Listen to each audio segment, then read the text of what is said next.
வணக்கம். அதாவது ஒரு வீட்டில் குபேர மூலை பாதிக்கப்பட்டிருந்தால் என்னென்ன பிரச்சனைகள் சந்திப்பார்கள் என்பதை இந்த வீடியோ மூலம் பார்க்கலாம்.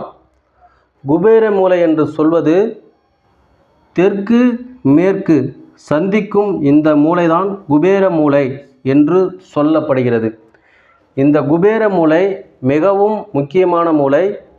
கணவன் மனைவி ஒற்றுமை இந்த மூலையில்தான் இருக்கின்றது.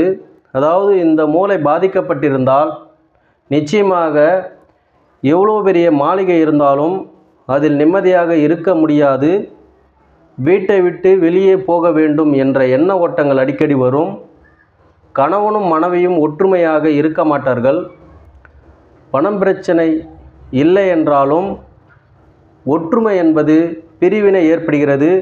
வீட்டில் இருக்க நிம்மதி இல்லாமல் இருக்கின்றது. இதை சரி